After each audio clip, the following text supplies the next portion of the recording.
how I survived 3 nights in Yellowstone's thermal zone. The assignment was supposed to be straightforward. 3 days photographing Yellowstone's lesser-known thermal features for National Geographic's special issue on America's national parks. As an established nature photographer with a dozen covers to my name, I'd been to Yellowstone before, but always stuck to the designated boardwalks and viewing areas like any law-abiding visitor. This time was different. My editor, Marcus, had secured special permits allowing me limited access to restricted areas, places where the ground was too unstable for public access, but contained some of the most visually stunning and scientifically fascinating features in the park. The permits came with strict guidelines: stay on marked routes, maintain communication with park rangers, and under no circumstances approach any thermal feature closer than the designated safety perimeters. "This is a rare opportunity, Alex," Marcus had said during our final call before I left. "The Park Service doesn't grant these permits often. They're making an exception because of the educational value of the special issue." His voice had turned serious then. "Don't make them regret it." I'd promised to follow every rule to the letter. And I meant it, too. 20 years as a nature photographer had taught me to respect wilderness, especially a place as volatile and unpredictable as Yellowstone's thermal basins, where the Earth's crust is paper-thin and superheated water can erupt without warning. My guide was a veteran ranger named Jim Whitlock, a leathery man in his 50s with sun-weathered skin and eyes that had seen everything the park could throw at him during his 30 years of service. He met me at the West Entrance Station on a crisp October morning, the kind where steam from every hot spring and fumarole hangs in the cold air, creating an otherworldly landscape of mist and vapor. "3 days isn't much time for what you're trying to do," he commented as we drove toward our first location. "Especially this time of year, weather can change fast." "I've worked with tighter deadlines," I assured him, checking my equipment one more time. 3 camera bodies, an assortment of lenses, a drone with special permission for limited flights, and enough memory cards to document every inch of what I was about to see. Our first day went exactly as planned. Jim led me to several off-trail thermal features in the Norris Geyser Basin, each more stunning than the last. We maintained strict safety protocols, and I captured images that few photographers had ever had the chance to shoot: prismatic pools in impossible colors, fumaroles exhaling sulfurous breath into the autumn air, and minerals painting abstract patterns across the Earth's surface. As the sun began to sink, we packed up to return to the lodge where I'd be staying. "We'll head to the lower geyser basin tomorrow," Jim said as we loaded equipment into his Park Service vehicle. "There's a cluster of thermal features about 2 miles off the main basin that were only discovered during thermal imaging surveys 5 years ago. Researchers call it the Prometheus Field. Should make for some unique shots."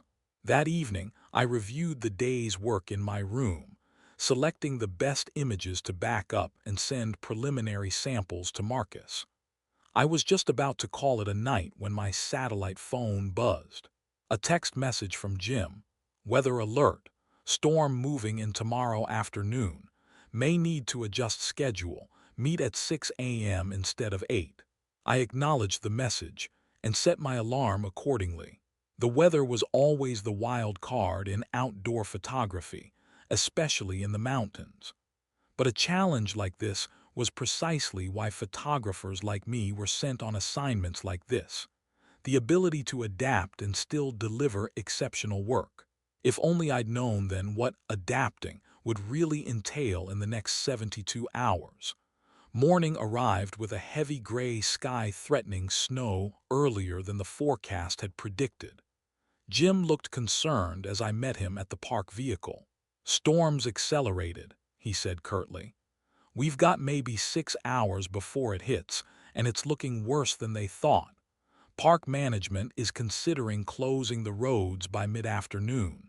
Should we reschedule? I asked, trying to hide my disappointment. He considered it for a moment, then shook his head. Let's push through to Prometheus. Get what we can.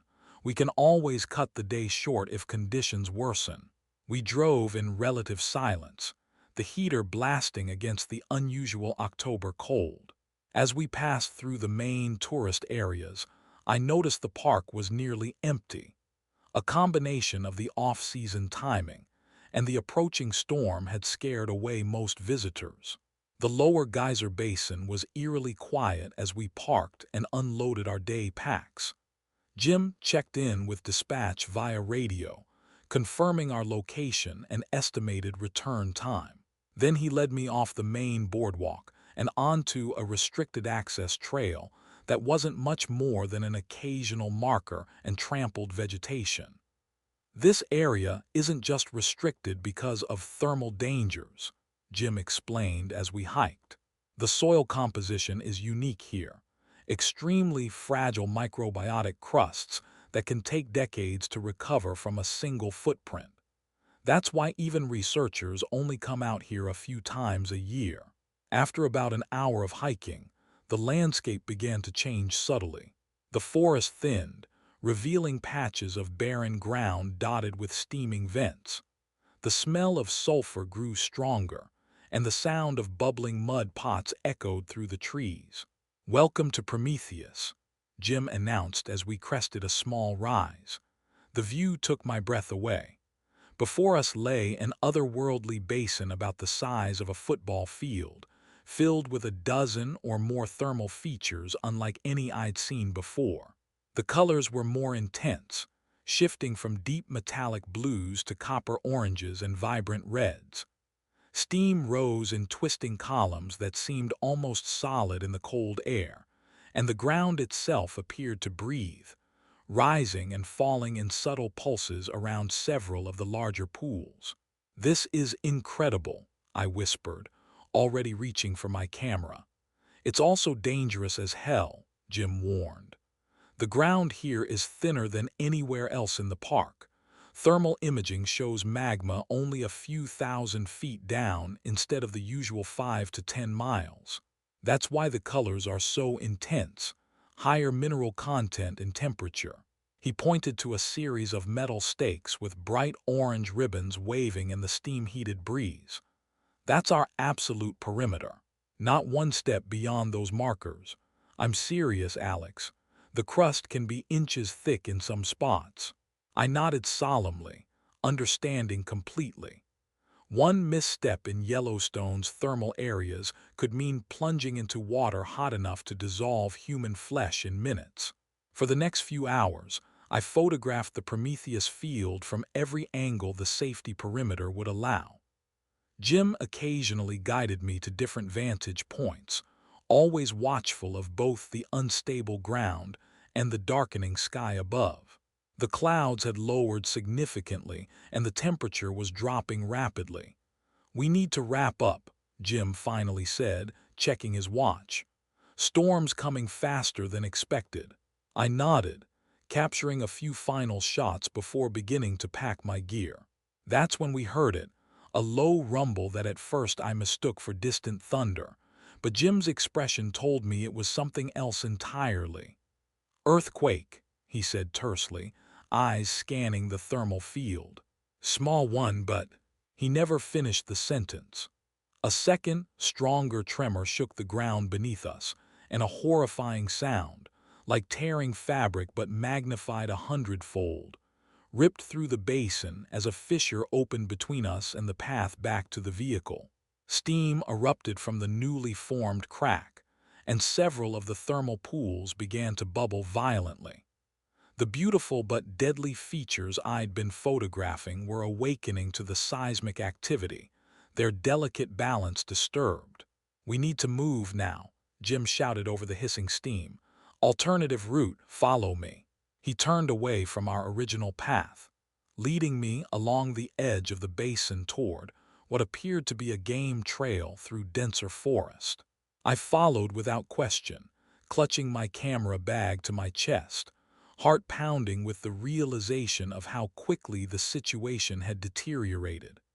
We'd made it perhaps a quarter mile when the world dropped out from under us. The tremors had weakened an already thin crust over what turned out to be a network of underground thermal caves. One moment we were running across seemingly solid ground. The next, we were falling amid a shower of dirt and rocks. I remember Jim's shout, cut off suddenly. I remember the disorienting sensation of falling much longer than seemed possible.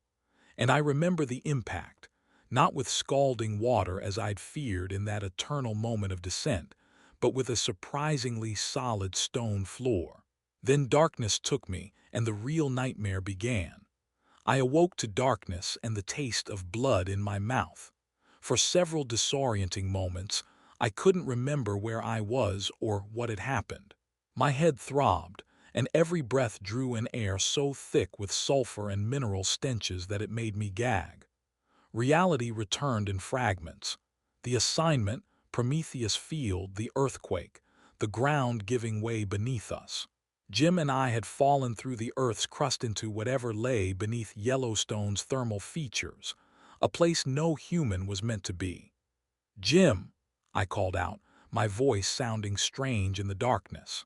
The acoustics suggested a large open space rather than the tight confines I'd imagined. "Ranger Whitlock." No response. I fumbled for my phone, finding it miraculously intact in my pocket.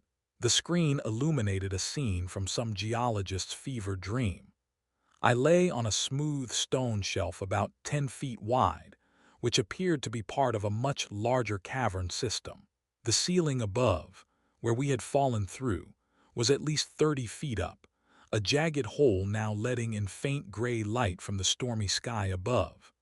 The rubble from our fall had scattered across the shelf and onto the cavern floor beyond. And there, at the edge of the light, lay Jim's crumpled form.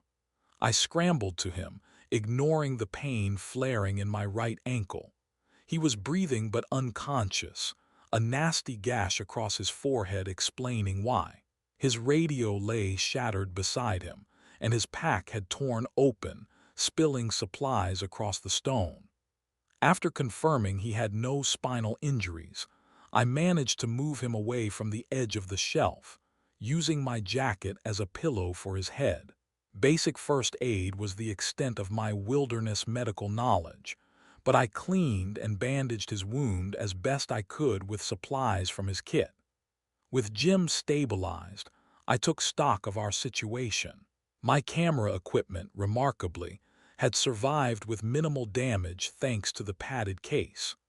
My satellite phone showed no signal, not surprising given we were who knows how many feet underground.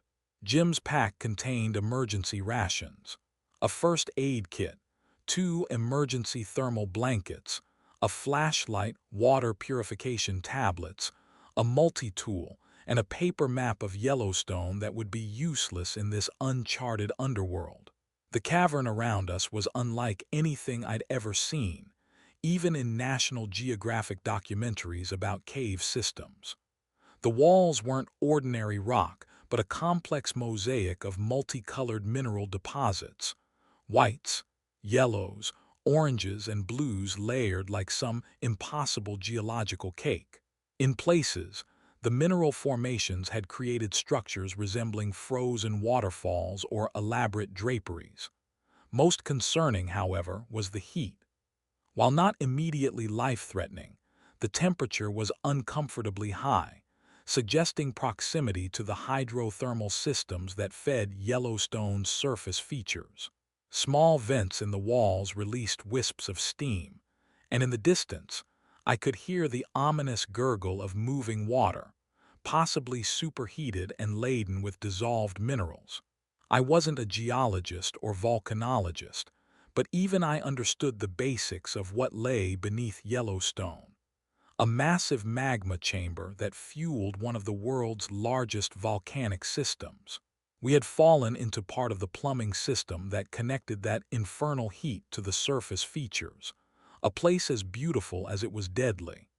Using Jim's flashlight to supplement my phone's light, I carefully explored our immediate surroundings, staying away from edges that dropped off into darkness. The shelf we'd landed on appeared to be part of a larger system of similar formations, almost like terraces, descending further into the earth.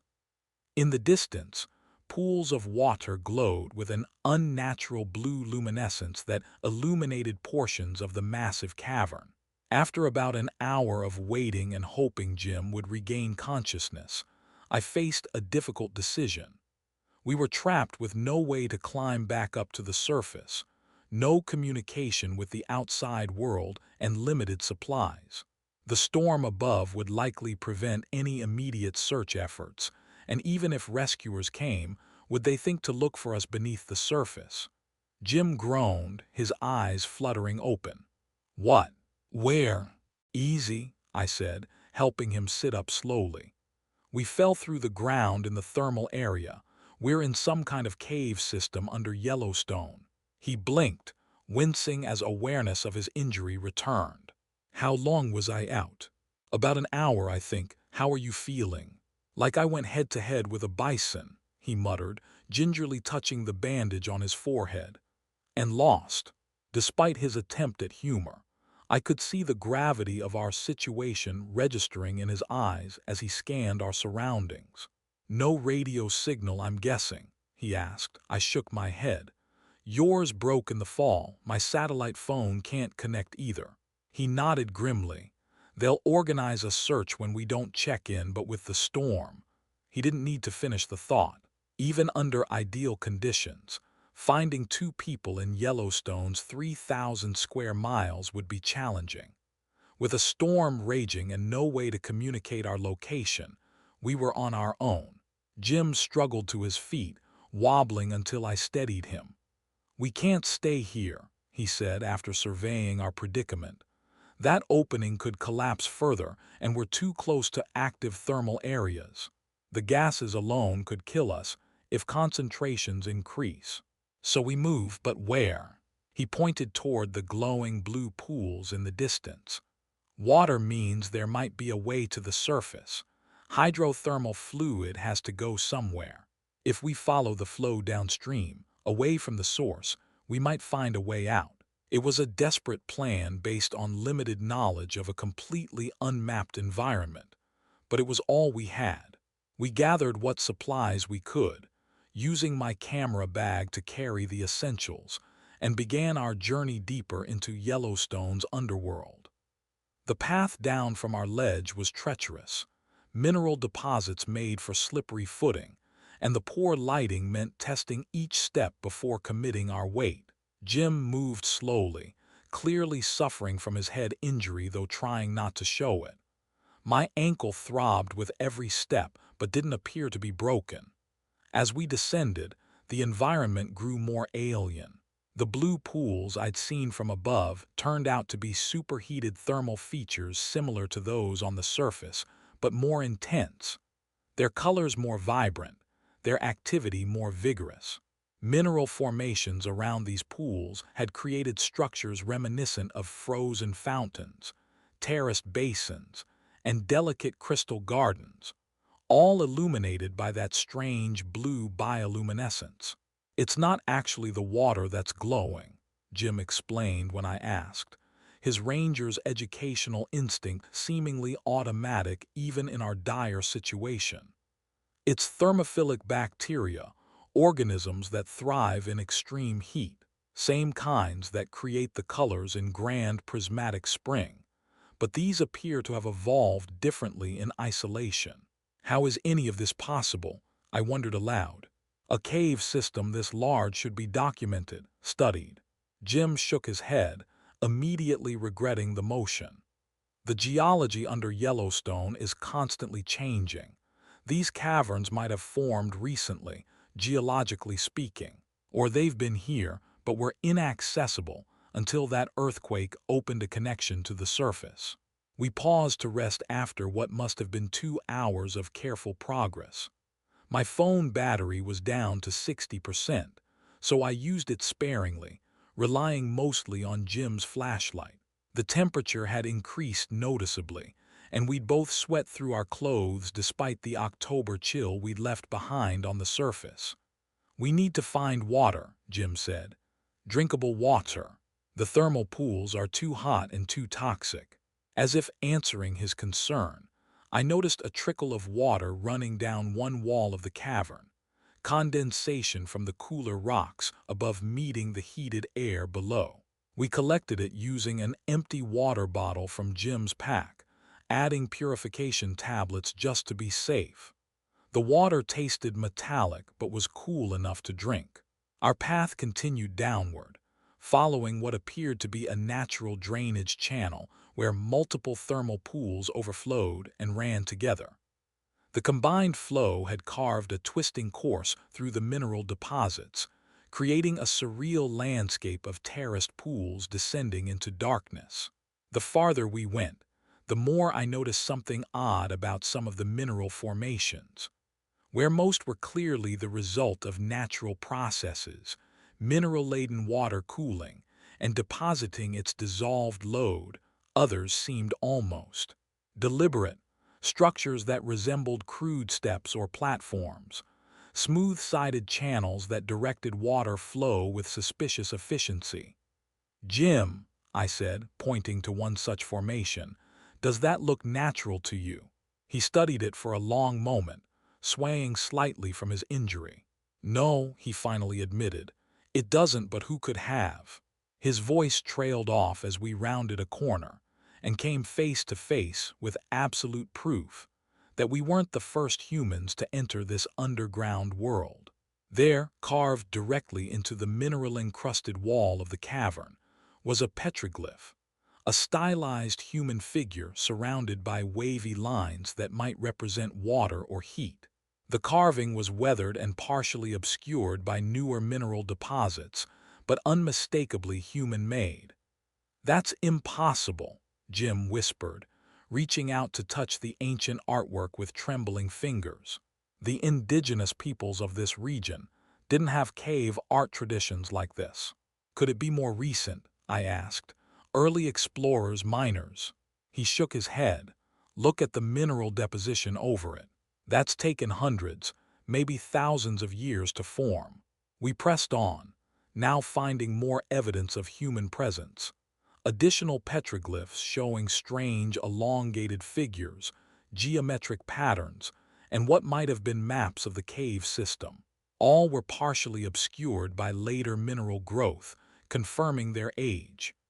"Whoever they were," Jim theorized as we continued our descent, "they found a different entrance to this system, one that must have closed up long ago." "But why come down here at all?" I wondered. "It's beautiful but deadly." Jim didn't answer immediately, distracted by something ahead. The passage we'd been following widened suddenly into another vast chamber, this one dominated by a large pool of impossibly blue water.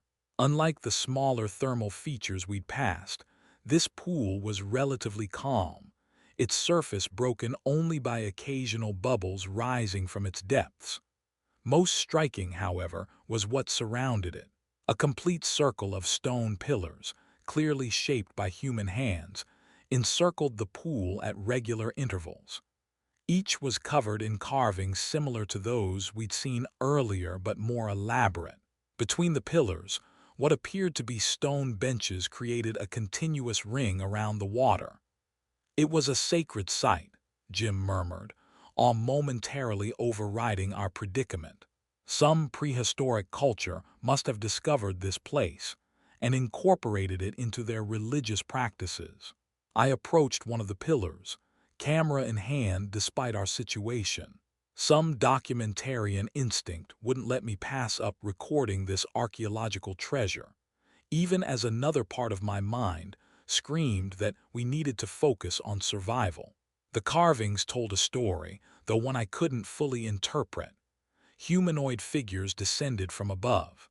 They gathered around the blue pool. Something emerged from the water, something depicted with far more elongated limbs than the human figures. An offering or exchange of some kind took place. "Jim," I called, "you should see this." But when I turned, Jim wasn't examining the pillars as I'd expected. He stood at the edge of the pool, swaying slightly, staring into its depths with an expression I couldn't interpret. "Jim," I moved toward him cautiously. "Step back from the edge. We don't know how stable it is." He didn't seem to hear me. His eyes had a glazed quality that might have been from his head injury, but somehow seemed different, more like entrancement than confusion. "I can hear them," he whispered, so quietly I barely caught the words. "Hear what?" "Jim, you're not making sense." Voices in the water calling. Before I could reach him, he took a deliberate step forward and plunged into the glowing blue pool. I lunged for him, too late to grab his arm but in time to see him disappear beneath the surface without struggle, as if he'd intended exactly what he'd done. The water closed over him with barely a ripple, its blue luminescence unchanged by the violence of his action. "Jim!" I screamed, dropping to my knees at the pool's edge. The water was clear enough that I should have been able to see him beneath the surface, but there was nothing, just an empty blue depth that seemed to extend far deeper than physically possible in the space we occupied. As I stared in horror, trying to process what had just happened, I became aware of something else. A subtle vibration in the stone beneath me, growing stronger by the second. The remaining pools around the chamber began to bubble more vigorously, and the temperature seemed to spike upward. Another earthquake was coming, and I was alone in an unstable cavern beneath one of the world's largest volcanic systems. Instinct drove me back from the pool's edge as the tremors intensified. Pieces of mineral formations began breaking loose from the ceiling, crashing into the pools and floor of the cavern. I scrambled for shelter, finding temporary refuge beneath an overhanging rock formation as the earthquake reached its peak. For nearly a minute, though it felt like an eternity, the entire cavern shook violently. The vibrations sent ripples across the strange blue pool where Jim had disappeared, and several of the ancient stone pillars toppled into the water with thunderous splashes. Water from the overhead thermal features rained down in scalding droplets, forcing me to cover my head with my backpack. When the shaking finally subsided, I emerged cautiously from my shelter to survey the damage. Several of the passages we had used to reach this chamber had collapsed, cutting off our route back to where we'd originally fallen through. Steam vented from new cracks in the cavern floor, and the air temperature had risen even further, making breathing increasingly difficult. But I couldn't leave, not without at least trying to find Jim. I approached the blue pool again, this time maintaining a safer distance from its edge. The water had settled back to its previous calm state, showing no evidence of the violent earthquake or of Jim's inexplicable plunge. "Jim!" I shouted, my voice echoing through the chamber. "Ranger WHITLOCK." Nothing. I shone the flashlight into the water, trying to penetrate its depths, but the beam seemed to diffuse just below the surface, illuminating nothing. Whatever was down there, including, presumably, Jim, remained hidden. The rational part of my mind knew he couldn't have survived. Even if the water wasn't superheated like many of Yellowstone's thermal features, he had been under too long now. Yet I couldn't reconcile that with what I'd witnessed. His trance-like state, his mention of voices, the way he had walked deliberately into the water rather than fallen accidentally. As I stood there, torn between the hopeless task of searching for Jim and the urgent need to find a way out before conditions worsened further, I became aware of something unusual in the air. A subtle vibration different from the earthquake's rumble, almost like the hum of distant machinery or the lowest note of a bass instrument felt rather than heard. It seemed to emanate from the pool itself, pulsing in a rhythm that felt almost deliberate, 3 longer vibrations followed by 2 short ones repeating. Not random geological activity, but a pattern, a signal. Despite everything I'd been taught about safety around thermal features, Despite having just witnessed Jim's apparent drowning, I found myself drawn closer to the pool's edge again. The blue luminescence seemed brighter now, pulsing in sync with the vibrational pattern, and within it, I began to discern shapes moving beneath the surface. Elongated forms that twisted and turned in ways that seemed both fluid and impossible. A rational voice in the back of my mind screamed warnings: carbon dioxide narcosis from volcanic gases, hallucinations from stress and injury, the same delusion that might have affected Jim. I forced myself to back away, gripping the flashlight so tightly my knuckles whitened. "Focus," I muttered to myself. "Find a way out, now." With most of our entry route cut off by collapses, I had little choice but to continue deeper into the cave system, following the small stream that drained from the blue pool and disappeared into a narrow passage on the chamber's far side. The water was cooler than the thermal features, still warm but not dangerously hot, suggesting it might lead toward the surface rather than toward the heat source below. The passage beyond was different from those we'd traversed earlier, where the previous chambers had been dominated by colorful mineral deposits and natural formations.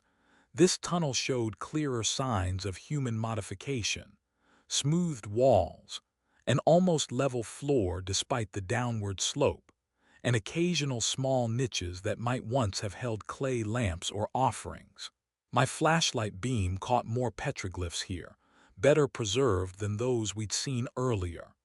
The imagery was disturbing: human figures bowing before elongated beings emerging from water, scenes that might depict sacrifice or transformation, and geometric patterns that made my eyes hurt if I looked at them too long.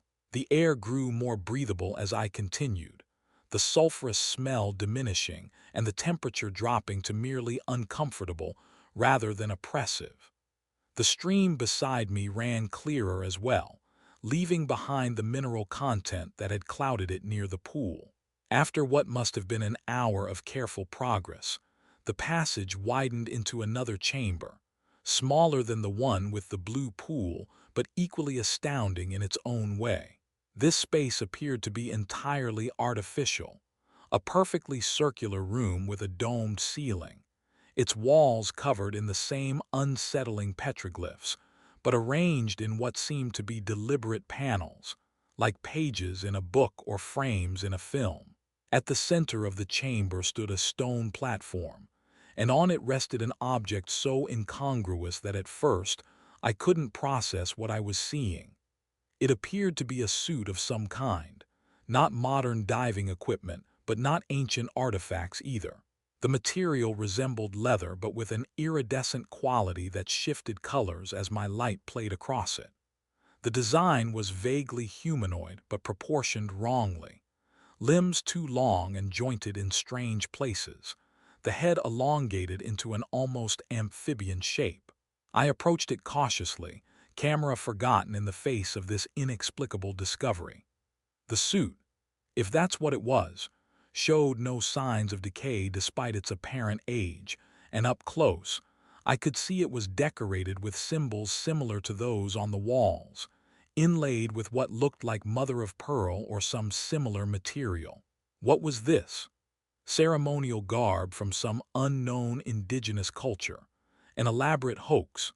Neither explanation seemed adequate for something found in a cave system that, by all rights, shouldn't exist and certainly shouldn't have been accessible to modern humans before our accidental fall. As I circled the platform, studying the object from different angles, my foot struck something that rolled across the stone floor with a metallic clang. I directed my flashlight downward and felt my blood freeze. A modern Park Service canteen, Jim's, judging by the faded conservation sticker on its side. But that was impossible. Jim had gone into the pool in the previous chamber. He couldn't have reached this room before me. Unless... I backed away from the platform, scanning the chamber with growing alarm. There were 3 other passages leading from this room besides the one I'd entered through. Had Jim somehow found another route here? Was he still alive? "Jim," I called, my voice echoing in the domed space. "Are you here?" No verbal response came, but from one of the passages, I heard what sounded like something heavy being dragged across stone. A slow, deliberate scraping that couldn't be mistaken for natural cave sounds. "Who's there?" I demanded, trying to sound authoritative despite my fear. The flashlight beam trembled as I directed it toward the sound.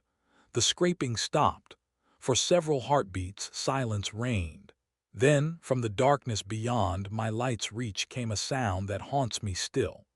A series of clicks and whistles that approximated human speech, but couldn't possibly have come from a human throat. I backed toward the passage I'd entered from, never taking my eyes or light off the direction of those sounds. Whatever waited in that darkness, I had no intention of meeting it. The clicking grew faster, more insistent, and was joined by the scraping sound again, closer now. Something was approaching from the unlit passage. I turned and ran, following the stream back the way I'd come, abandoning any pretense of caution in my desperation to escape whatever lurked in that chamber. Behind me, the clicks and whistles rose in volume and urgency, accompanied by the unmistakable sound of pursuit. No longer a slow dragging but rapid movements that splashed through the stream and echoed off the passage walls. My flight back to the blue pool chamber was a blur of terror, my light bouncing wildly as I ran full tilt through the narrow passage. Several times I slipped on the wet stone, once falling hard enough to gash my knee, but fear drove me back to my feet each time before I could fully register the pain. I burst back into the chamber with the blue pool, whirling to face the passage I'd just exited, expecting to confront whatever had chased me. But nothing emerged. The clicking and splashing had stopped the moment I'd entered the larger space. For several minutes I stood frozen, flashlight trained on the passage entrance, waiting. The only sounds were my own ragged breathing and the gentle bubbling of the thermal features that had survived the earthquake. Had I imagined it? Was stress, fear, and the strange environment causing me to hallucinate? Or was whatever had pursued me unwilling to enter this particular chamber? As my breathing slowed and rational thought began to return, I noticed something had changed. The blue pool, which had been calm before, now roiled with activity, bubbles breaking its surface, the luminescence pulsing more rapidly. And floating on that surface, exactly where it shouldn't have been possible, Jim's park ranger hat. I approached cautiously, still rattled from my experience in the other chamber. The hat bobbed gently on the water, rotating slowly as if pushed by an unseen current. It hadn't been there when I left to explore the passage. I was certain of that. "Jim," I called again, hope briefly overriding caution. "Can you hear me?" The pool's activity increased, more bubbles breaking the surface, the blue glow intensifying. And then something began to emerge from the water, something that rose with deliberate slowness, water cascading from a form that gradually revealed itself in the beam of my flashlight. It had Jim's ranger uniform. It had Jim's general height and build. But as more of it cleared the water's surface, it became horrifyingly clear that whatever this was, it was not Jim Whitlock. The proportions were wrong, arms too long, neck distended, fingers elongated with an extra joint. And the face. God, the face was like a wax museum version of Jim, features similar enough to recognize but distorted, with eyes too large and entirely black, the skin texture wrong, like something trying to imitate human appearance without quite understanding the details. It opened its mouth, and what emerged was the same series of clicks and whistles I'd heard in the other chamber. I stumbled backward, nearly dropping the flashlight in shock. The Jim thing continued to rise from the pool until it stood waist-deep in the water, those black eyes fixed on me with unmistakable intelligence. It made no move to approach further but lifted one too long arm, pointing first at me, then at itself, then at the water. An invitation. It wanted me to enter the pool. "No," I said, finding my voice despite my terror. "What are you? What did you do to Jim?" The creature tilted its head at an impossible angle, as if considering my question. It repeated the gesture, pointing at me itself, the water. When I shook my head again, it seemed to sigh, a sound like steam escaping a vent. Then it raised both arms and began a series of fluid gestures that reminded me of sign language, but followed no syntax I recognized. As it spoke, the petroglyphs around the chamber began to glow with the same blue luminescence as the pool, patterns lighting up in sequence as if responding to the creature's movements. A form of writing, I realized. It was telling me something through the ancient carvings. I forced myself to look away from the gym thing to the glowing symbols. The story they told was clearer now, illuminated in sequence, beings from the depths, first contact with humans, an exchange of knowledge, humans donning suits like the one I'd seen on the platform to visit the underwater realm, then a catastrophe of some kind, depicted as fire raining from above, perhaps a volcanic eruption, that sealed the underworld away from the surface. The final panel showed figures on both sides of a barrier, reaching for each other but unable to touch. Until now. The gym thing lowered its arms when I turned back to it, the petroglyphs fading back to normal.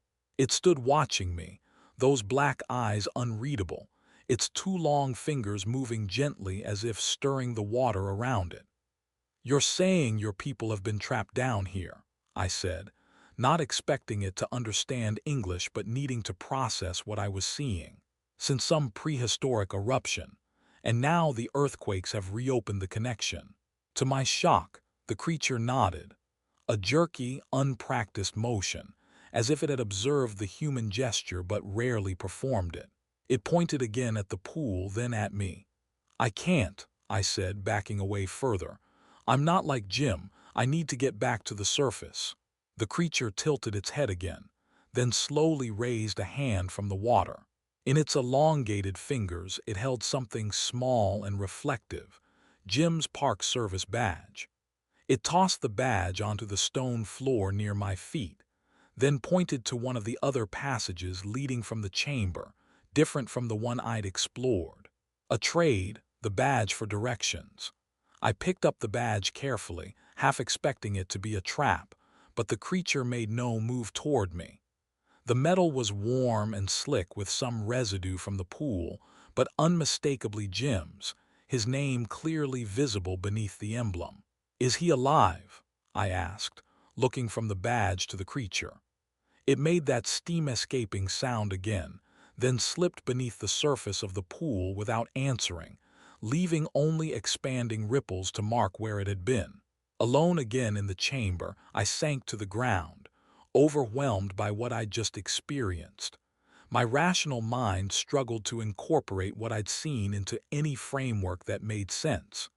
Subterranean humanoids, ancient contact between surface dwellers and cave-dwelling beings. It was the stuff of pulp fiction, not scientific reality. Yet the evidence surrounded me. The ancient petroglyphs, the strange suit, the creature with Jim's clothes but definitely not his body, and most convincingly, the badge now clutched in my trembling hand. Whatever was happening here was real. The question was what to do about it. The most urgent priority remained finding a way back to the surface before my supplies ran out or another earthquake made the cave system even more dangerous. The creature had indicated one particular passage, and lacking better options, I decided to trust that direction.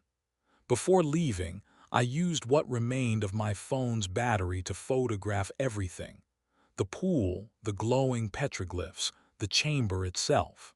No one would believe what I'd seen without evidence, and even with it, I expected skepticism. But documentation had been my assignment after all, even if the subject matter had changed dramatically. The passage the creature had indicated was wider than the others, its floor worn smooth as if from centuries of use. Unlike the previous tunnel, this one sloped gently upward, promising news for someone seeking the surface. The stream I'd been following continued through it, now flowing toward me rather than away, suggesting it originated somewhere ahead. I followed this passage for what seemed like hours, the gradual incline taxing my already exhausted body. The air grew cooler, the sulfur smell fainter, replaced by the earthy scent of normal caves. Occasionally, I passed more petroglyphs, though less elaborate than those in the central chamber. Eventually, the passage branched, and I was forced to make a choice without guidance. I followed the branch where the stream seemed stronger, reasoning that water was more likely to lead to an exit than a dead end. The gamble paid off. After another hour of increasingly difficult climbing, I began to feel a faint breeze, the first air movement that wasn't heated convection from below. The passage narrowed, then widened again, and finally, gloriously, I saw a patch of night sky studded with stars. I emerged into the bitter cold of a Yellowstone October night, the storm having passed during my underground ordeal.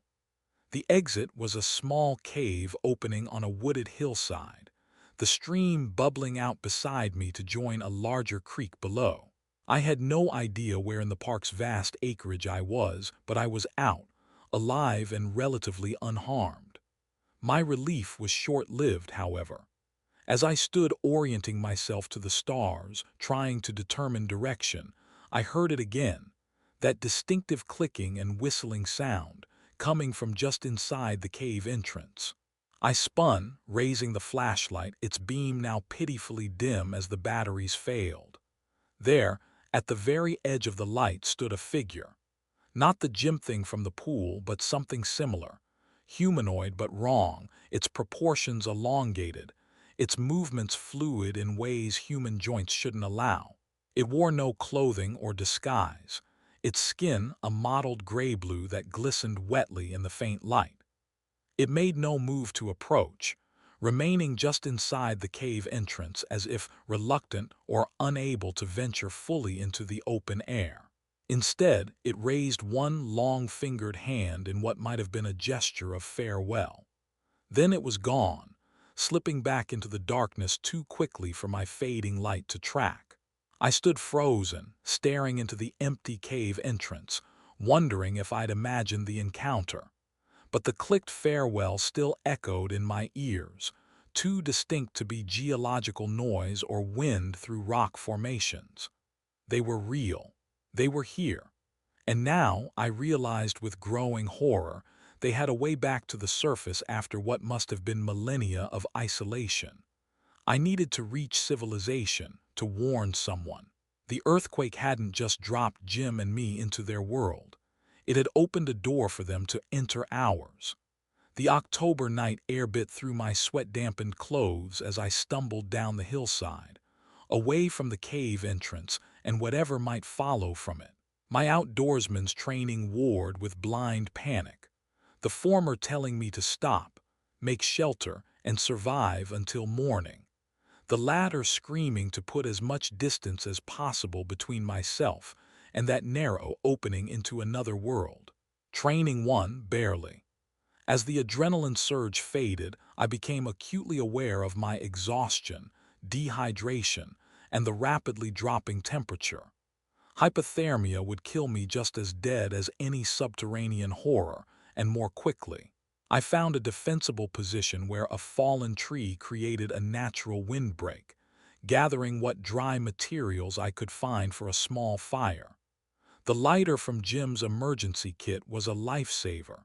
Within minutes I had a modest blaze going, its heat a blessed relief after the killing cold.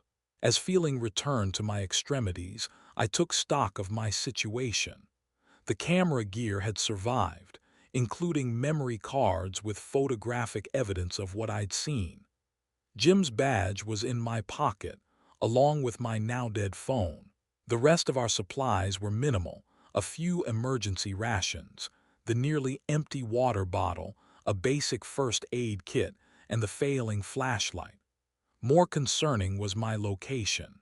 I had no idea where in Yellowstone's vast wilderness I'd emerged. The cave opening was on a wooded hillside above a creek, but that described thousands of similar locations throughout the park. Without a map, compass, or GPS, I would be navigating solely by the stars and the direction of water flow.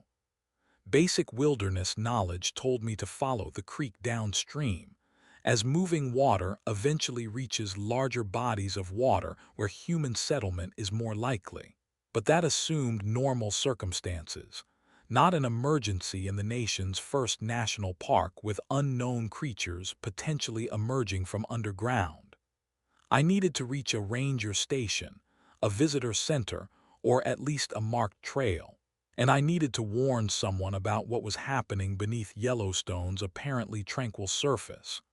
Despite my exhaustion, sleep came fitfully that night, interrupted by every snapping twig or rustling leaf. I imagined elongated figures moving just beyond the firelight, black eyes watching from the darkness. Whether these fears were justified or merely the product of overwrought nerves, I couldn't say. But I kept the fire burning high until dawn finally broke over the pine-covered hills. Daylight brought clarity, if not comfort. I could now see I was in a heavily forested area of lodgepole pines, likely at a higher elevation than where we'd started our ill-fated expedition. The creek beside my camp flowed roughly eastward, based on the sun's position, which gave me my first navigational reference point. After eating one of the emergency ration bars and refilling my water bottle from the creek, adding the last purification tablet, I began following the waterway downstream. My body protested every step, muscles stiff from tension and unusual exertion, the gash on my knee throbbing painfully. But necessity drove me forward, one painful step at a time. The creek gradually widened as other small tributaries joined it, eventually becoming a proper stream with occasional small rapids. The terrain remained challenging, dense forest giving way to rocky outcrops that forced me to scramble down small cliffs or find detours through the woods.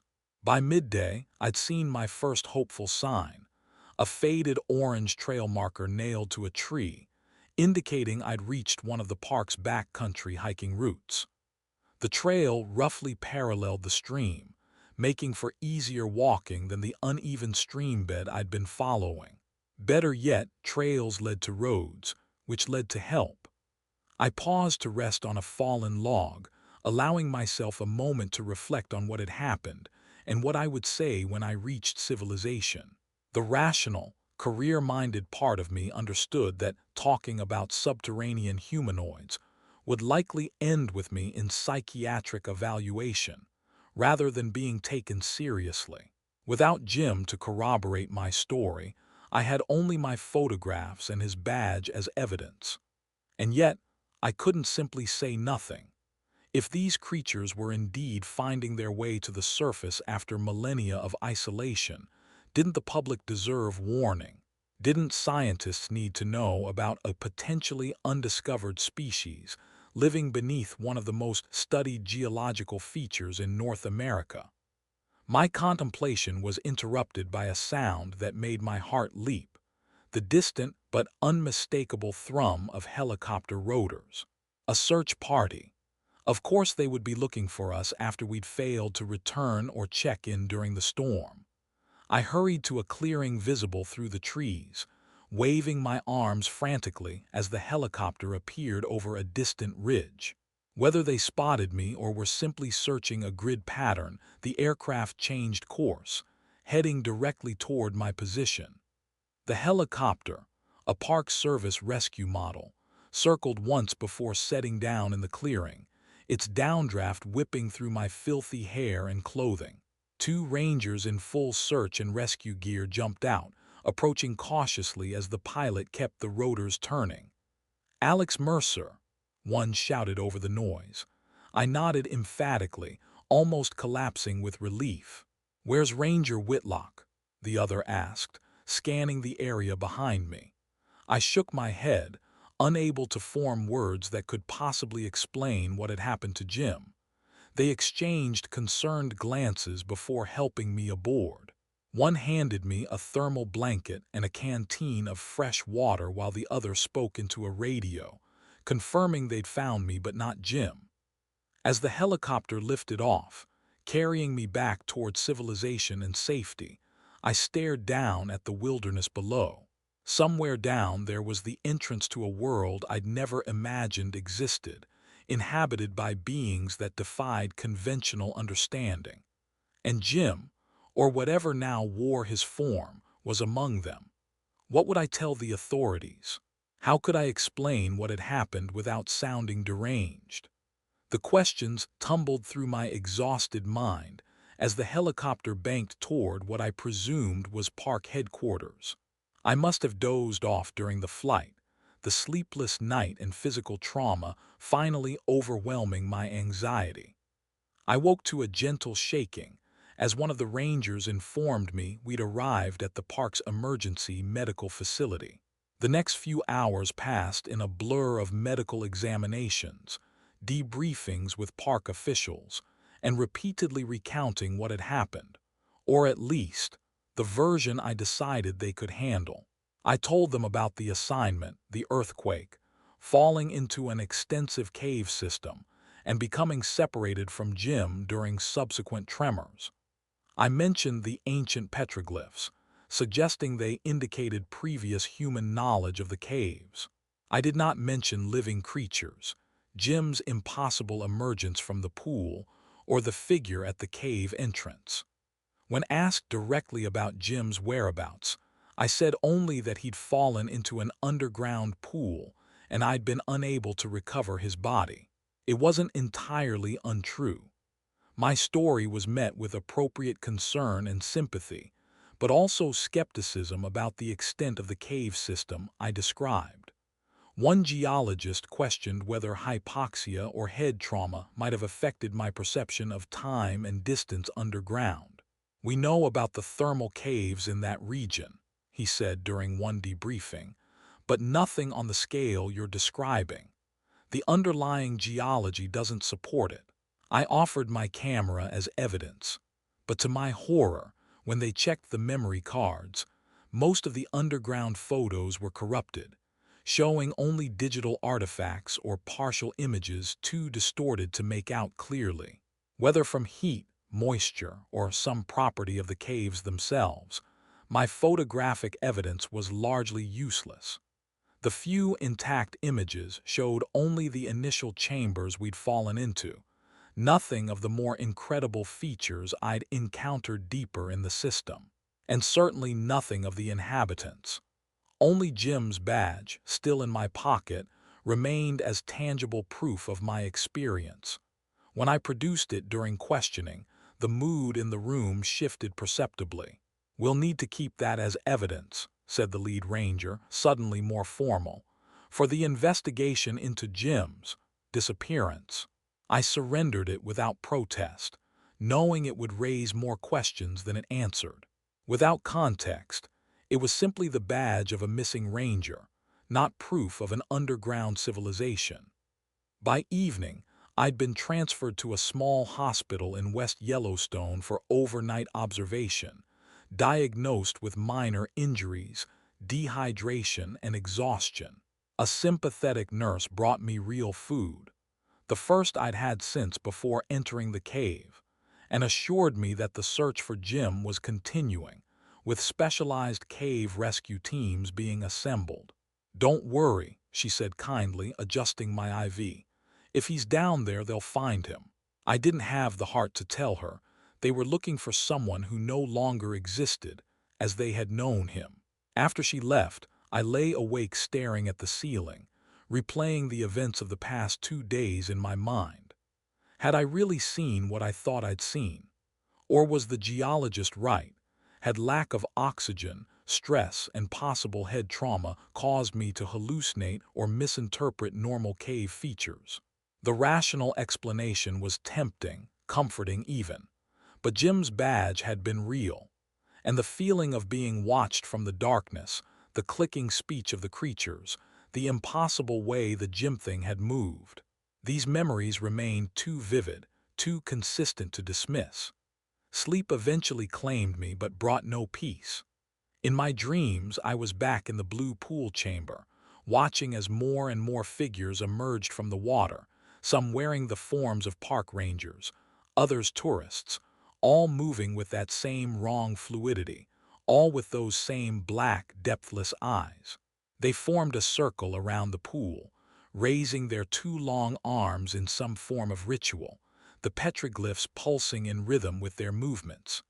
And from the water rose something larger, something ancient, something that had been waiting longer than humanity had walked the earth. I woke gasping, sweat-soaked despite the hospital room's chill.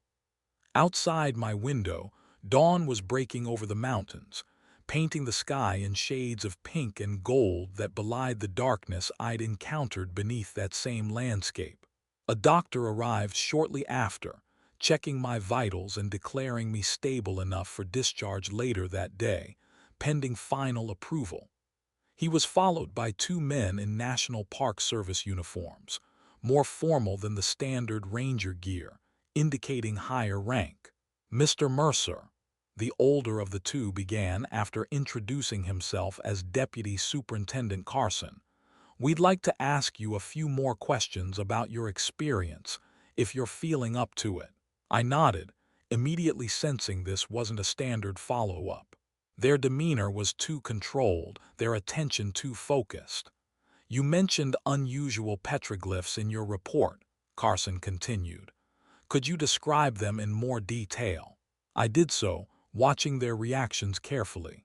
The men exchanged glances at certain points in my description, particularly when I mentioned the elongated figures and the scenes depicting beings emerging from water. And you say these appeared ancient, not recent carvings? Asked the younger man, who had introduced himself as Dr. Feldman, a staff archaeologist. They were partially covered by mineral deposits, I confirmed, consistent with substantial age. Carson nodded thoughtfully. Mr. Mercer, have you shared your experience with anyone outside park personnel? Family, friends, colleagues at National Geographic? No, I said, increasingly uneasy. I haven't had access to a phone, and frankly, I'm still processing it myself. Good, he said with evident relief. We'd like to ask you to maintain that confidentiality for now. The cave system you discovered may contain sensitive archaeological findings that could be damaged by publicity or unauthorized visitation. It was a reasonable request on the surface, but something in his tone suggested more concern than merely protecting archaeological resources. What about Jim? I asked. His family deserves to know what happened. Ranger Whitlock's family has been notified of his missing status, Carson said carefully. The official investigation is ongoing until we locate him or confirm his status. We'd appreciate if you'd refrain from speculation about the circumstances of your separation. The subtext was clear. Don't tell anyone your crazy story about underground creatures. Dr. Feldman leaned forward, his expression earnest. Mr. Mercer, I've studied indigenous rock art throughout the greater Yellowstone ecosystem for 15 years. What you're describing, if authentic, could rewrite our understanding of prehistoric human activity in the region. But verification is essential before we make any announcements. I studied them both, weighing my options. They clearly knew, or suspected, more than they were saying. The question was whether they were genuinely concerned about archaeological integrity or actively covering up knowledge of what lived beneath Yellowstone. I understand, I said finally, but I'd like to be involved in any follow-up investigation. Those images are crucial for my assignment, even if publication is delayed for scientific review. Carson nodded, though his expression suggested he had no intention of granting this request. We'll certainly keep you informed of any findings we can share. Now, if you'll excuse us, we need to brief the search teams." After they left, I sat contemplating our conversation. Their interest in the petroglyphs, but conspicuous lack of questions about the cave system's actual geology, suggested they already knew about the caves, perhaps even about their inhabitants. The focus on keeping me quiet rather than dismissing my account outright further supported this theory. I was discharged that afternoon with instructions to rest and assurances that I'd be contacted once the situation was resolved. A park employee drove me to a hotel in West Yellowstone where my personal belongings, retrieved from the lodge I'd never returned to, waited in a neat stack. My rental car had been relocated there as well, all very efficient and helpful, and all serving to remove me from the park as quickly as possible. Before leaving the hospital, I'd managed to charge my phone, and once alone in my hotel room, I downloaded the few uncorrupted images from my camera's memory cards. They showed only the initial chambers, as the park officials had said, but I scrutinized them pixel by pixel, looking for any evidence of what I'd encountered deeper in the system. In one image, barely noticeable in the background darkness beyond where Jim stood examining a thermal feature, I found it, the faintest suggestion of movement, a blurred elongation that might have been dismissed as camera shake, but which I recognized immediately. One of them had been watching us from the moment we entered their domain. That night, I faced a decision: honor my agreement to keep quiet or alert the world to what lurked beneath one of America's most beloved national landmarks. The consequences of either choice weighed heavily as I drifted into an uneasy sleep, haunted by black eyes and clicking voices. I was awakened before dawn by my phone vibrating on the nightstand. The caller ID showed only unknown, but I answered anyway, instantly alert. "Mr. Mercer," said a voice I didn't recognize, "my name is Dr. Elaine Chen. I'm with the USGS Yellowstone Volcano Observatory." She paused briefly before continuing. "We need to talk about what you saw beneath the Prometheus field, in person, today." 2 hours after the pre-dawn phone call, I sat in a nondescript conference room in a building near the park's north entrance. The sign outside identified it as a USGS Field Research Station, but the security measures, keycard access, cameras, and a guard who'd checked my ID with military precision, suggested it was more than a typical scientific outpost. Dr. Elaine Chen was a small, intense woman in her 50s, with short gray hair and the focused gaze of someone who'd spent decades peering through microscopes and analyzing data. She wasn't alone. Seated with her were 3 others. A military officer in unmarked fatigues who introduced himself only as Colonel Matthews, a Park Service official I hadn't met during my previous debriefings, and a lean, bearded man with burn scars visible on his hands and neck who was introduced as Dr. Kieran Walsh, a volcanologist. "Thank you for coming, Mr. Mercer," Dr. Chen began after coffee had been served. "I apologize for the early hour and secrecy, but what we need to discuss is sensitive." "You know about them," I said directly, tired of equivocation. "The things under Yellowstone.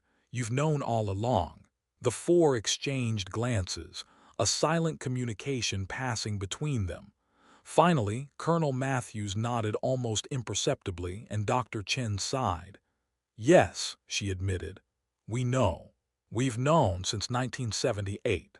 The confirmation should have been vindicating but felt oddly deflating.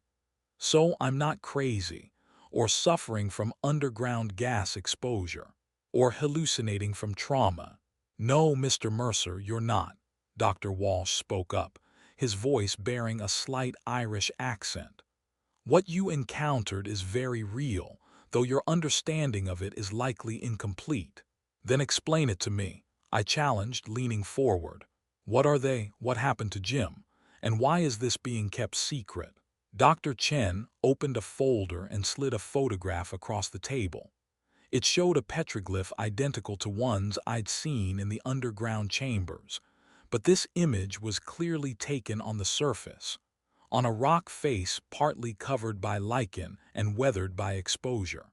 This was documented in 1936 by researchers cataloging indigenous rock art near what's now the northeast entrance, she explained. Similar panels have been found throughout the greater Yellowstone ecosystem, always near thermal features. For decades, anthropologists assumed they were symbolic representations of the spirits early humans associated with hot springs and geysers. She slid over more photos, similar petroglyphs from locations across the park. In 1978, a backcountry ranger named Thomas Blackwood fell through a weak crust near Shoshone Geyser Basin during an eruption cycle. He was presumed dead until he walked out of the wilderness 2 weeks later, with stories remarkably similar to yours. What happened to him? I asked. Officially, he was diagnosed with severe trauma, dehydration, and exposure to toxic volcanic gases causing hallucinations and delusions, the Park Service official said. Unofficially, he became the first modern contact with what we now call the thermal indigenous adapts, or TIAs. That's what you call them, TIAs. We needed a designation that wouldn't raise alarms in reports, Colonel Matthews said with a shrug. The scientific classification is more complex. They aren't aliens, as some might assume, Dr. Walsh said, leaning forward with the enthusiasm of a scientist discussing his specialty. They're terrestrial, evolved right here on Earth, but along a completely different branch than surface life. They appear to have diverged from our evolutionary line during the Paleocene epoch, approximately 60 million years ago. Diverged how? I asked, struggling to reconcile this scientific explanation with the otherworldly beings I'd encountered. Early primates or pre-primates who became trapped in the developing hydrothermal system during an eruptive period, Dr. Chen explained. Isolated populations can evolve rapidly under extreme selective pressures. The thermally active underground environment, with its unique chemistry and energy sources, drove adaptations we couldn't have predicted. They developed a completely different biochemistry, Dr. Walsh continued. Their cellular structures utilize arsenic and sulfur compounds that would be toxic to surface organisms. They've adapted to extreme heat, low oxygen environments, and navigating through both water and air. Most fascinating is their apparent ability to incorporate genetic material from other organisms, a form of horizontal gene transfer far more advanced than anything we see in surface species. I thought of the gym thing, its approximation of human form using what had once been my guide. You mean they can absorb people, take their shapes? The scientists exchanged uncomfortable glances. Not exactly, Dr. Chen said carefully. They don't become the person, they sample biological material and create an interface organism that combines their biology with aspects of ours. A translation layer, so to speak. It allows them to interact with us and our environment, which would otherwise be as toxic to them as their environment is to us. Jim is dead, isn't he? I asked flatly. Ranger Whitlock's biological material was likely incorporated into an interface organism, Colonel Matthews confirmed, his clinical tone doing nothing to soften the horror of the concept. His consciousness, as we understand it, would not have survived that process.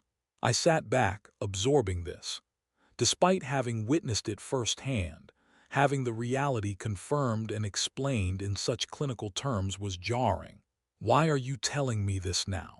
Yesterday, everyone was clearly trying to keep me quiet and get me out of the park. Because you saw more than most, the Park Service official explained. Most accidental contacts are brief, often dismissed as hallucinations. but you spent significant time in their territory, observed their communication methods, and most importantly, witnessed evidence of their emergence at a new surface location. That cave exit I found, it wasn't on your maps, was it? No, Dr. Chen confirmed. Until now, we've documented only 5 access points between their domain and the surface, all within established thermal areas that we can monitor. A new emergence point outside those zones is concerning. The earthquake, I realized, it created new connections. Precisely, Dr. Walsh nodded. The seismic activity was more significant than we initially measured. It appears to have created fractures that allowed them access to previously isolated chambers, and potentially to the surface in locations we can't easily monitor. So why not warn people? Close the park. Yellowstone receives over 4 million visitors annually, the Park Service official stated. It's an economic engine for the entire region. More importantly, it's a protected wilderness of unparalleled ecological and geological significance. We can't simply shut it down based on an isolated incident. Isolated, I echoed incredulously. You just told me these things have been down there for millions of years, occasionally taking people, and now they have new ways to reach the surface. The TIAs aren't inherently hostile, Mr. Mercer, Dr. Chen insisted. In the 45 years since formal contact was established, we've documented only 12 cases of human incorporation, most involving individuals who violated safety protocols around thermal features. And how many cases went undocumented? I challenged. How many missing hikers or tourists were actually taken by these things? An uncomfortable silence fell over the room. We can't know for certain, Colonel Matthews finally admitted, but all evidence suggests they're primarily interested in observation and occasional communication, not expansion to the surface or wholesale replacement of humans. That's not very reassuring, which is exactly why public knowledge of their existence would be catastrophic, the colonel continued. Imagine the panic, the conspiracy theories, the armed hunting parties entering the park to find them. It would be a disaster for all involved. I stared at my cooling coffee, processing everything I'd heard. So what happens now? What do you want from me? Dr. Chen slid another folder across the table. We're offering you a position as a civilian consultant to our research team. Your experience as a documentation specialist would be valuable as we study the new access points created by the earthquake. You've already demonstrated remarkable adaptability and observational skills under extreme stress. I opened the folder to find an employment contract offering a substantial salary and benefits, along with a stringent non-disclosure agreement. And if I decline, go public with what I know, then we'd be forced to discredit you, Colonel Matthews stated bluntly. Your medical records already reference possible hallucinations from gas exposure. Your photos are corrupted. You have no corroborating witnesses. The narrative writes itself. That sounds like a threat. It's simply reality, the Park Service official interjected. We'll provide compensation either way, a generous settlement for your traumatic experience that includes a non-disclosure component. But we'd prefer to have your expertise on our side, rather than managing you as a potential security risk. I closed the folder, buying time to think. You still haven't fully explained what they are or what they want. All this talk about interface organisms and evolutionary divergence doesn't tell me why that thing wearing Jim's face wanted me to join it in the pool. Dr. Walsh leaned forward, his scarred hands clasped before him. They're curious about us, Mr. Mercer, just as we're curious about them. They've observed surface life evolving while they remained isolated in their thermal niche. The petroglyphs you saw tell a story of early contact, indigenous peoples who discovered them and established communication. But as human civilization developed, those connections were lost or dismissed as superstition. Until 1978, Dr. Chen continued, when Ranger Blackwood's accident renewed contact. Since then, we've been engaged in a careful, limited scientific exchange. They've provided insights into geothermal systems that have advanced our understanding of Yellowstone's volcanic potential. In return, we've shared controlled information about surface ecology and human development. You've been talking to them all this time, I realized. Trading information. Communication is challenging, Dr. Walsh admitted. Their language and thought patterns are fundamentally different from ours. The interface organisms help bridge that gap, but much is still lost in translation. We believe they were attempting to create such an interface with you, as they did with Ranger Whitlock. The implication hit me like a physical blow. They wanted to absorb me, turn me into one of those things. From their perspective, it's an honor, Dr. Chen said softly, a form of communion or exchange. They don't perceive it as we do, as death and replacement, but as transformation and sharing. I thought of the Jim Thing's invitation, its insistent gesturing toward the pool. Had it been trying to recruit me, convert me, or was there some deeper purpose I still didn't understand? I need time to think, I said finally. Of course, Dr. Chen nodded. We can offer temporary accommodation here at the research station while you consider our proposal. But I must emphasize the sensitivity of this information. Until you've signed our agreements, you'll be under observation. In other words, I was being politely detained. I wondered if I'd ever had a real choice from the moment I'd been rescued from the wilderness. Over the next 3 days, I was given carefully controlled access to information about the TIAs, scientific papers, historical documentation of encounters, even recorded attempts at communication. The more I learned, the more complex the situation became. These beings weren't simple cave dwellers, but an entire parallel civilization that had developed in isolation from surface life. They had their own social structures, communication methods, and technology, though the latter was so different from human technology as to be almost unrecognizable, based on manipulation of thermal energy and specialized biochemistry rather than mechanical tools. Most disturbing were the records of previous interface creations. The process didn't always succeed, resulting in short-lived organisms that broke down within days. Even successful interfaces had limited lifespans, requiring periodic renewal through return to the thermal pools.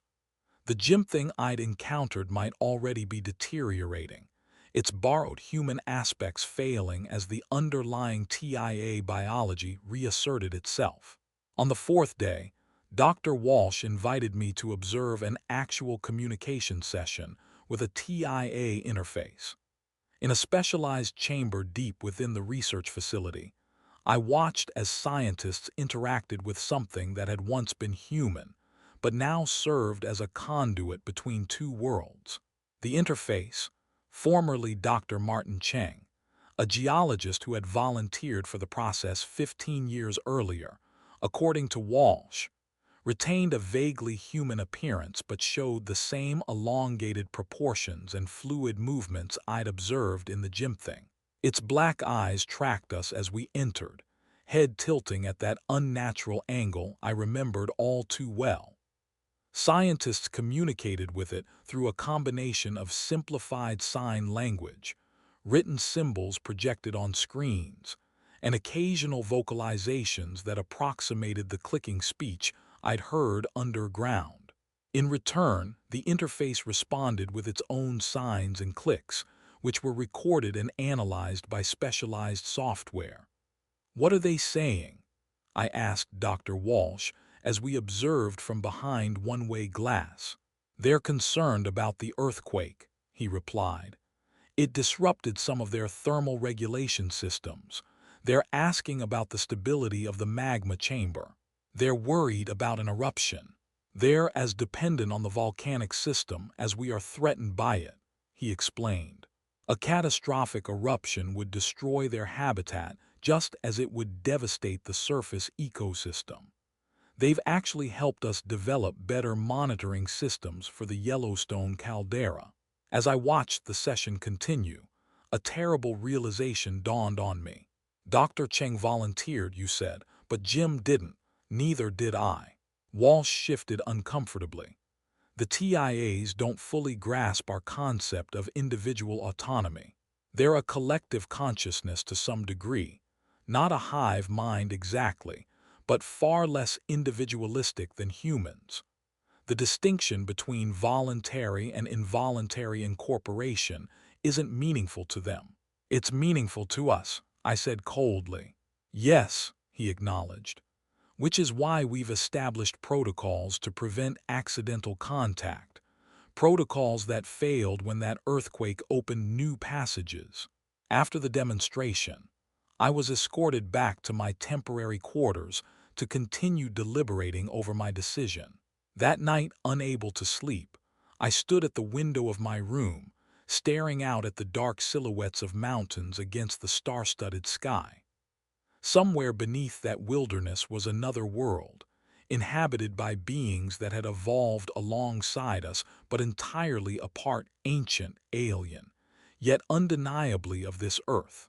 They had their own society, their own needs and interests, their own perspective on humanity that was as removed from ours as we were from ants. And they were watching us, studying us, occasionally taking one of us to better understand the surface world, all while the government managed a secret diplomatic relationship with them, trading scientific knowledge while keeping their existence hidden from the public. By morning, I'd made my decision. I asked to meet with Dr. Chen alone. I'll sign your agreement, I told her, on 3 conditions. She raised an eyebrow but nodded for me to continue. First, I want unrestricted access to all information about the TIAs, their biology, history, communication, everything. No more partial disclosures or need-to-know limitations. That can be arranged with appropriate security clearance, she agreed cautiously. Second, I want to be involved in establishing protocols for the new access points. If these beings are finding their way to the surface in locations you can't monitor, we need better safeguards to prevent more incidents like mine and Jim's. She nodded more readily to this. Your perspective would be valuable in that effort. And third, I said, leaning forward, I want to meet with the Jim interface if it still exists. I need closure, I suppose. And I want to make it clear that what happened to him wasn't acceptable. Dr. Chen hesitated at this final request. The interface organisms don't retain the memories or personality of the original human, Mr. Mercer. It wouldn't be Jim in any meaningful sense. I understand that, but I need to see for myself, to make peace with what happened. After a long moment, she nodded. I'll arrange it, but I must warn you the experience can be unsettling. 2 days later, after signing all the necessary documents and receiving a preliminary security briefings, I was escorted deep into the thermal research area of the facility. This section was built directly over one of the monitored access points, allowing controlled interaction with the TIA environment. In a chamber similar to the one where I'd observed Dr. Cheng's interface, I waited alone. The room was designed to approximate the conditions of the underground thermal zones, warmer, more humid, with lighting that mimicked the bioluminescence of the blue pools. When the door opposite me opened, I wasn't prepared for the surge of emotion that hit me. The thing that entered wore Jim's ranger uniform, moved with Jim's general build and height, but was undeniably alien. In the unforgiving light of the chamber, the differences were more pronounced than they had been in the dimness of the cave. The elongated fingers with their extra joints, the too fluid movements of the neck and spine, the completely black eyes that tracked my every movement. "Hello," I said, my voice steadier than I expected. "Do you remember me?" The gym thing tilted its head, studying me. Then it made a series of clicks and whistles that the monitoring system translated as approximations. Observer. Refused joining, escaped. "My name is Alex," I said, ignoring the translation. "The man you became was my friend. His name was Jim Whitlock." More clicks and whistles translated. "Jim memory present, fragmentary. Surface dweller guide. Protector of thermal boundaries." "Yes," I agreed, a lump forming in my throat. "He protected the park. He was good at his job." "Job," the interface repeated in a voice that approximated Jim's, but with wrong intonations, like someone learning English from a textbook. "Purpose, function. Jim function continues, different vessel." I struggled to find words that would make sense to this being. "His family misses him. His friends miss him. What you did, taking him, caused pain to many surface dwellers." The thing considered this, head tilting at that impossible angle. Surface concept, individuality, separation, different from deep thought. We continue all patterns, nothing lost. I realized then the fundamental gap between our species. Not just physical or evolutionary, but philosophical. The TIAs didn't perceive death and identity as we did. To them, preserving certain patterns of Jim, his knowledge, perhaps fragments of memory, his role as an interface between their world and ours, was a form of continuation rather than a violation or ending. "I want you to understand something," I said, knowing I might be wasting my breath but needing to say it anyway. "Humans don't consent to becoming interfaces. It harms us, ends our existence as we understand it. If your people want peaceful relations with surface dwellers, this can't continue." The interface was silent for a long moment. Then it made a complex series of gestures and sounds that the translation system struggled to interpret. "Understood, not understood. Will relay to deep thought collective. Pattern preservation without consent creates disharmony with surface patterns, counterproductive to exchange." It wasn't exactly empathy or remorse, but it was something, an acknowledgement of conflict between our values, perhaps even a willingness to adapt. "Thank you," I said, not sure what else to add. As our meeting concluded and the gym thing was escorted back to whatever environment sustained it, Dr. Chen joined me in the observation room. "Did you get what you needed?" she asked quietly. "Not exactly," I admitted. "But I understand better now. They're not malevolent, they truly don't comprehend what they're doing from our perspective. It's like trying to explain color to someone who's been blind from birth." "Which is why diplomatic relations are so challenging," she agreed, "and why public exposure would be so dangerous. Fear and misunderstanding could lead to attempts to eradicate them, which would not only be ethically questionable but potentially catastrophic for the entire Yellowstone ecosystem." I nodded, seeing now the complexity of the situation from both sides. "So what happens next?" "You begin your new role," she said, handing me an ID badge with my photo and a security clearance designation. "We have a new thermal monitoring station being established near the exit point you discovered.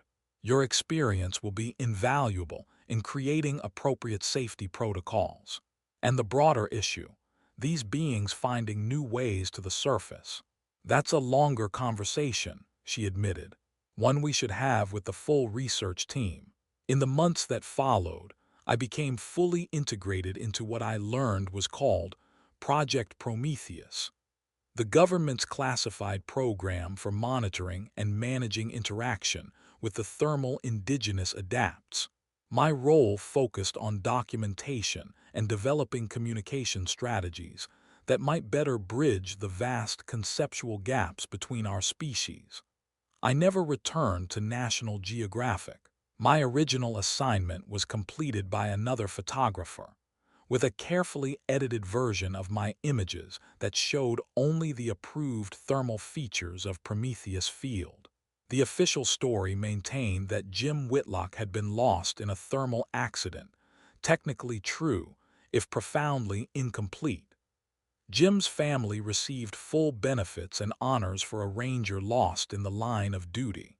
I attended his memorial service, carrying the weight of knowing what had really happened but unable to share it. Sometimes, I wondered if the truth would have been better or worse for those who loved him. The newly discovered exit point I'd escaped through was quietly closed, not filled in or destroyed, but fitted with monitoring equipment and occasional guard patrols disguised as wildlife research. Similar precautions were implemented at other potential emergence sites, identified through thermal imaging and seismic data. As for the TIAs themselves, communication continued through approved interfaces, primarily volunteers from within the scientific community who understood the process and its permanent nature. I never fully reconciled myself to this practice, but I came to understand its necessity for maintaining relations with a fundamentally alien civilization that happened to share our planet. 3 years have passed since my near-fatal camping trip in Yellowstone's thermal zone. I now divide my time between the research facility and field work, documenting both worlds with the careful eye of someone who appreciates their beauty and danger in equal measure. I still hike the park's trails, still photograph its wonders, but now I do so with the knowledge that beneath the scenic vistas and tourist attractions lies another Yellowstone, ancient, alien, yet intimately connected to the surface world in ways few will ever comprehend.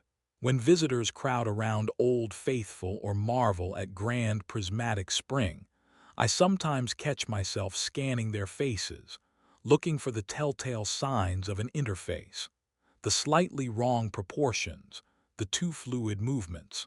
I haven't spotted one yet, or at least none I could confirm. But I know they're out there, watching us from thermal pools or through human-like eyes, studying the surface world with the same fascination we direct toward their hidden realm. Yellowstone has always been a place of natural wonders and hidden dangers.